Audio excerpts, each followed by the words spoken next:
Why do white people resent Black excellence? Let's talk about it. Not all white people are racist, obviously, but there is a specific subset for whom Black excellence seems like a personal affront to them, right? It really bothers them when Black people succeed. The 13th Amendment emancipated enslaved Black Americans in 1865, and then the Jim Crow laws kind of wrapped up with the passing of the Civil Rights Act in 1964. So if we do the math, that's about 61 years in which Black Americans were able to strive for success in any sort of meaningful way without like the constraints of the law pulling them down. 61 years. If we compare that to white Americans who besieged a land already owned and occupied by indigenous Americans, we'll put that around 1620 when, the Mayflower came here, then that gives them about 425 years to establish success in this country.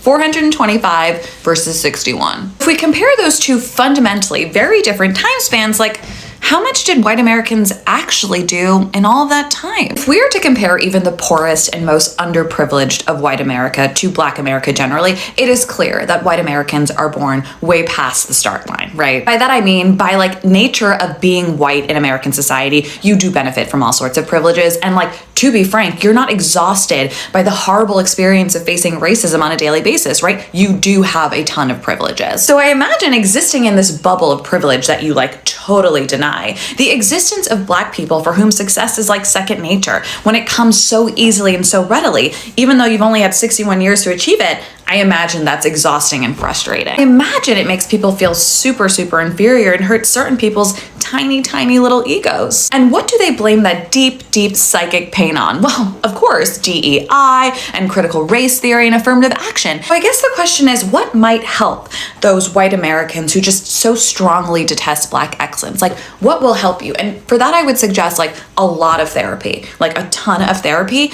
And I would also just suggest that we open the schools, right? We teach people history. Yeah, maybe? Okay, bye! Oh, I do think that white people are absolutely jealous of Black people, specifically with the community, and also with like fashion and music and everything else that is appropriated. But by design of what whiteness is, it inherently lacks community. And I think we're absolutely jealous of that. And I've heard biracial people say that they do see that difference in their own families. Because in addition to European cultures being more individualistic than cultures from Africa, South America, and indigenous North American cultures, the invention of whiteness in America erased a lot of ties to actual culture. So when I say like white people, Black community, I'm not talking about like Polish people or German people or Irish people. As I explain in my book, I just wrote the intro and I'm working on the conclusion today. Y'all keep me in your prayers. In the course of human history, white is a relatively new term. As we discussed in the introduction to this book, white is a North American term emerging from the 1600s as a term to justify the enslavement of Africans and squelch revolts from poor Europeans and indentured servants. Before this term, Europeans would identify with their nationalities. The Irish, Italians, Germans, French are all very different cultures. Thus, there is not the same communal tie to whiteness as there is for people from other communities.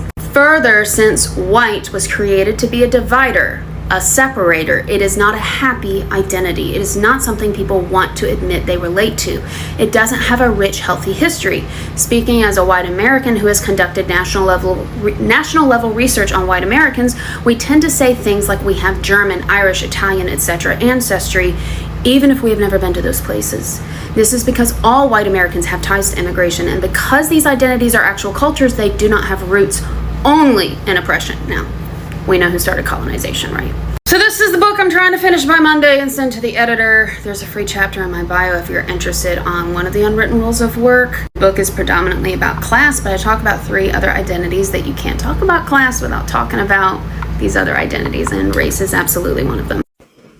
So yes, I was instantly infatuated and fascinated with Black people because I believe that they were God's favorite. God spent a little bit more time creating them and put a little bit more love into creating them. So yes, I believed they were the superior race, and going forward in life with that mentality, I just always loved Black people. I always wanted to be around them. I always just thought they were the coolest people. And I was fortunate enough to grow up in a fairly diverse area. So I had many Black friends. Most of my friends were Black or people of color. And I was very quickly exposed to Black music and Black talent. Something that my mom really instilled in me was that white people were racist white people were jealous of black people because they were so multifaceted and multi-talented. They could sing, they could dance, they can act, they could, make a house a home, they can cook, they can clean. Like, there's literally nothing that black people can't do. Like, they are multifaceted, they are multi-talented. And it made sense to me as a little kid that, that was what racism was. It was jealousy. Let's be real.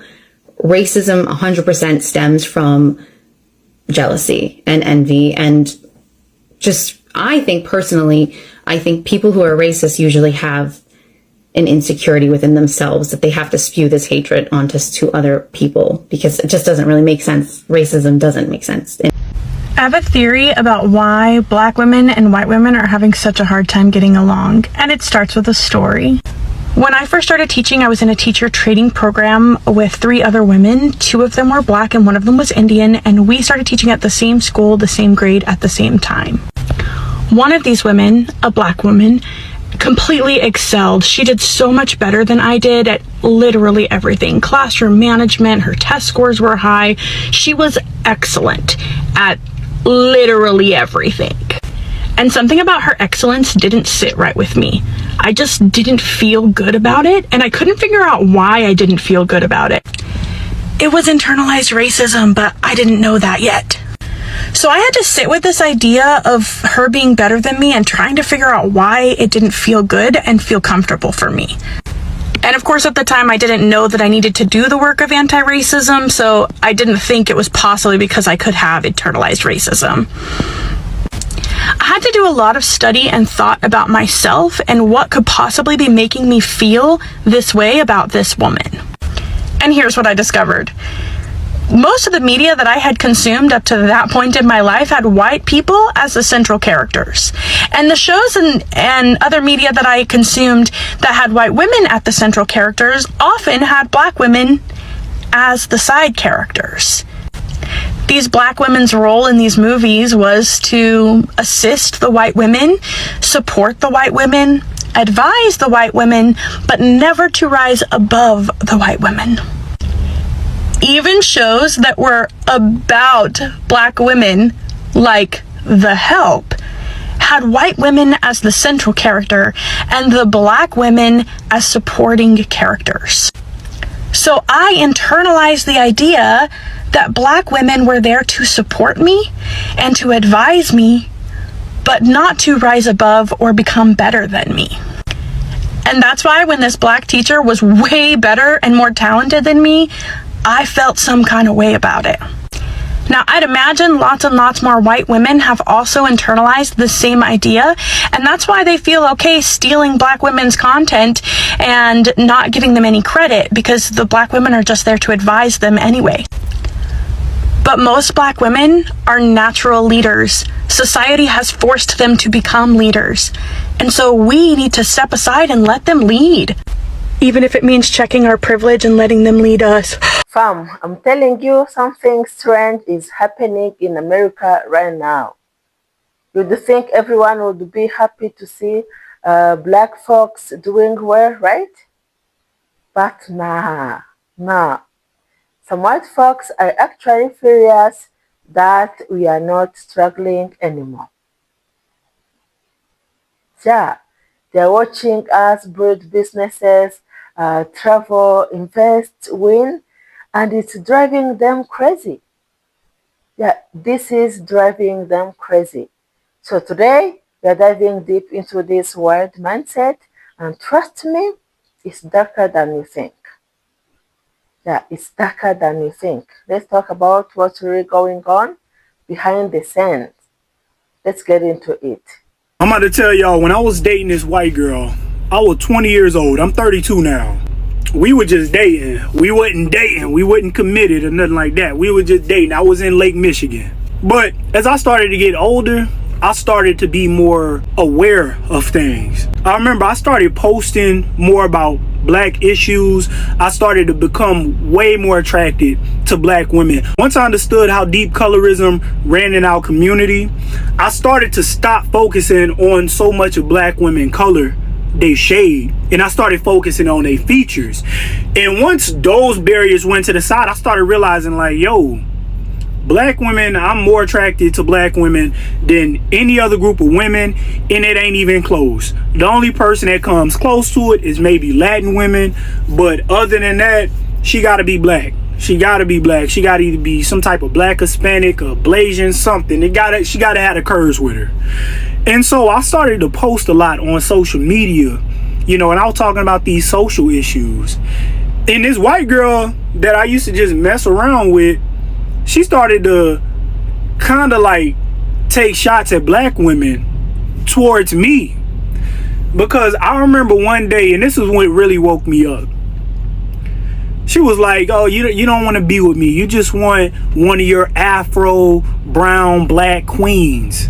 And I was like, is this bitch really trying to shame me for liking black women? Now, mind you, at the time, like me and her, we stopped messing around, but we used to still talk because we was cool. But me, I don't give a fuck who you is. I'm always talk about black people, black problems, all of that. And mind you, I was young as well. I didn't have the same experience that I got now. But I started to drift away from her, and she didn't like it because she wanted to be with me. But I wanted to be with a black woman. I knew long term I wanted to build a legacy with a black woman. And she started to try to shame me for being with black women, for even liking black women, which was fucking bizarre because I'm black. And then on top of that, I realized something. I'm like, oh, you jealous. You jealous. You want to have that black afro. You want that brown skin. You want that thick hair. You jealous. So it always blew my mind when I see black women dressed like these European women or wear their hair, because really they want to look like y'all. And y'all don't realize it. So I think we should all, as white women, just admit we're jealous of black women's hair. So white people will never leave black people alone, and I'm gonna tell you why. White society's obsession with black people isn't new. It's centuries old. If you think about slavery, colonialism, and exploitation, from the start, white wealth in America was built off the backs of black bodies. Sugar, cotton, tobacco, rice. This wasn't just economics. It was a system where white people's very identity was shaped around controlling and owning and watching black bodies. But here's the wild contradiction in all of this, right? While trying to dehumanize us, white culture has always been obsessed with us, right? They copied our music, our style, our language, our food, even our rhythm, all while denying us basic rights. Think about jazz and rock and hip hop and fashion, all born out of black genius, only to be taken, watered down, and sold back to the world with a white face on it. So why can't they just stay away? Because in a system that is built both on exploitation and envy, distance is impossible. White supremacy depends on keeping black people in place, close enough to use, control, or imitate, but never free enough to threaten the hierarchy. It's a sick paradox, fear and fascination at the same damn time. On a psychological level, it's projection. White folks will project their guilt, their fear, and their insecurities onto blackness, and then turn around and crave the very life, culture, and resilience they tried to destroy. It's like they want the sauce, but not the struggle. Now, to be real, not every white person acts like this, but the system, the way whiteness has defined itself against blackness, makes it so this obsession keeps resurfacing. Whether it's over policing or culture appropriation or trying to legislate our lives, it always comes back to the old need to dominate mixed with a quiet desire to be what they can't. Wait until white people find out that the person that they pray to and call their savior and think that he's coming back. Wait until they find out that he was actually a person. Just remember, anytime you see the elites or whatever you want to call them trying to make us hate a specific person or thing, it's really just because that's the most powerful thing. They do everything in their power to make us hate black people. That's because these people are so powerful. These people have been here forever. White people did not pop up until about 5,000 years ago. Now, there's gonna be quite a few of white people that are gonna be mad at this because y'all think everything is about you, but I'm here to tell you that it's not.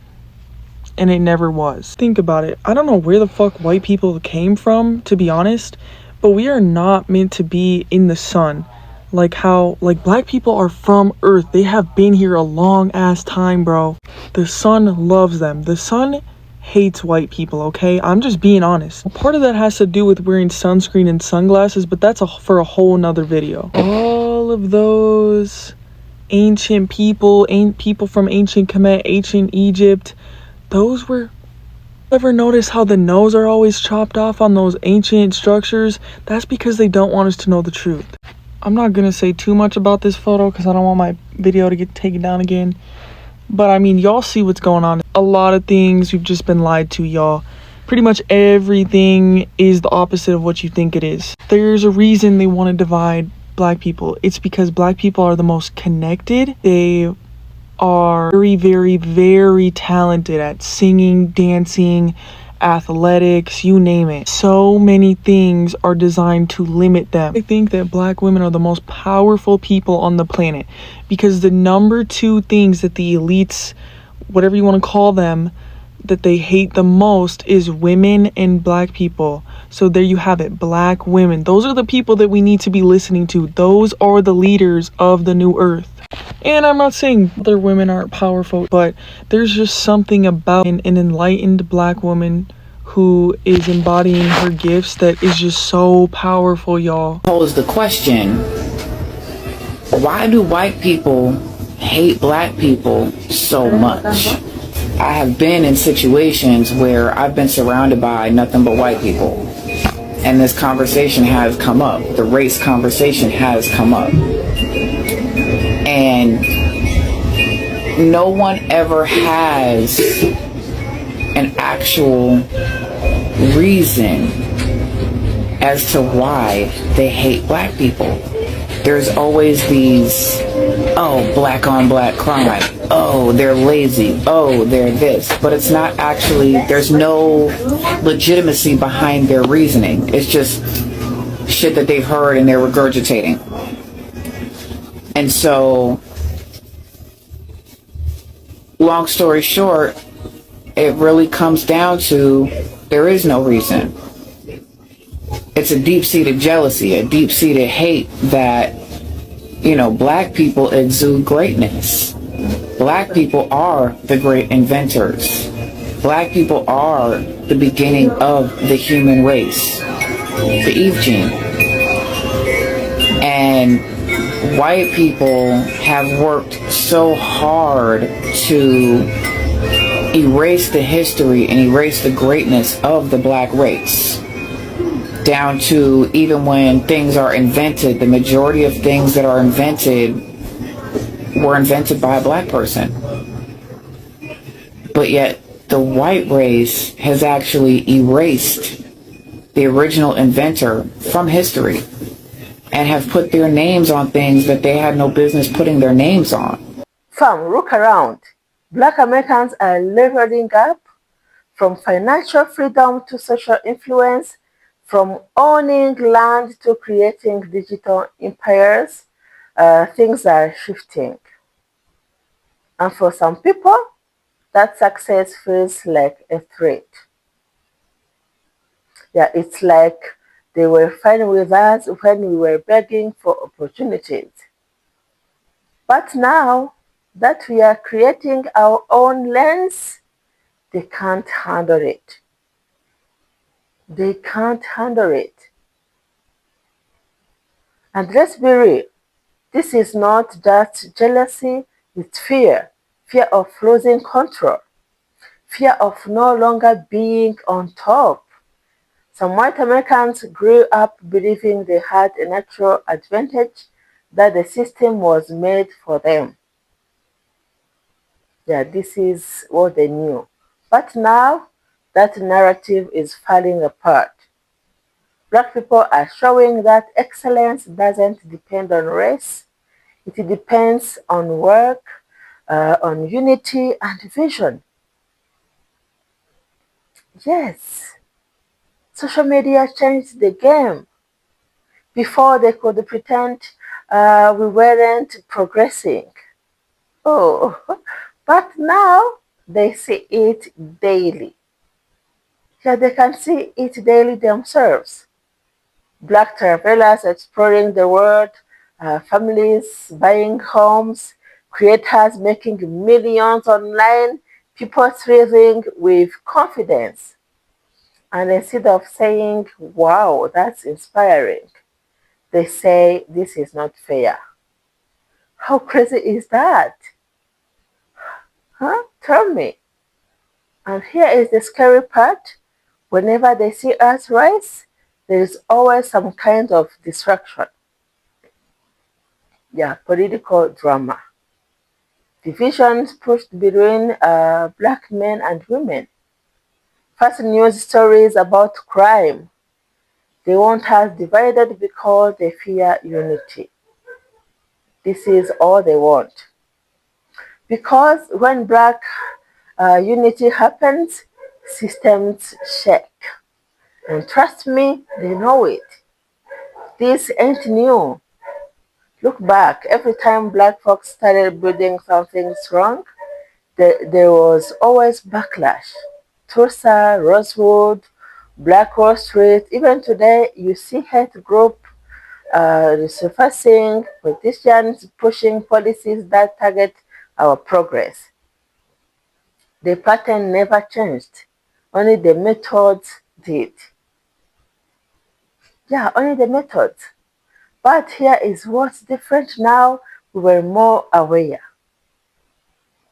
We are more aware. We see the game. Huh? We are using media, tech, and money in ways our ancestors couldn't. We are breeding communities that no one can burn down because they are digital, global, and rooted in knowledge. This generation isn't asking for permission. We are taking our power back.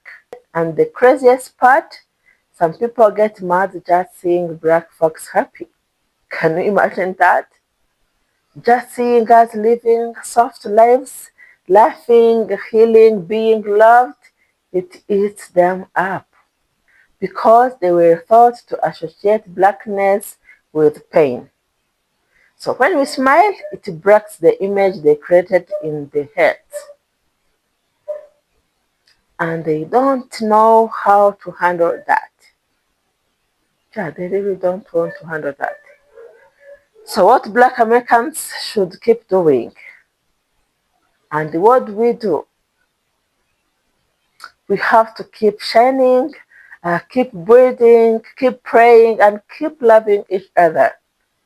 They plan evil, but God always flips it. Every time they try to destroy, they actually expose themselves. Yeah, they expose themselves. And that exposure is the beginning of their downfall. Yeah. So this is not just about race, it's about energy. Good versus evil, light versus darkness. So when people can't stand your light, it's because it exposes their own shadows. So instead of fighting back with hate, keep rising with purpose. That's the real revolution. Yeah, that's the real revolution. So if you are watching this, remember your success is not a threat. It's proof that we made it through everything they planned against us. Drop an emoji in the comments if you refuse to go back to suffering just to make others comfortable. And don't forget to hit that like button, subscribe, and share this video because somebody out there needs to hear this truth today. Thank you so much for watching. Catch you next time. Bye.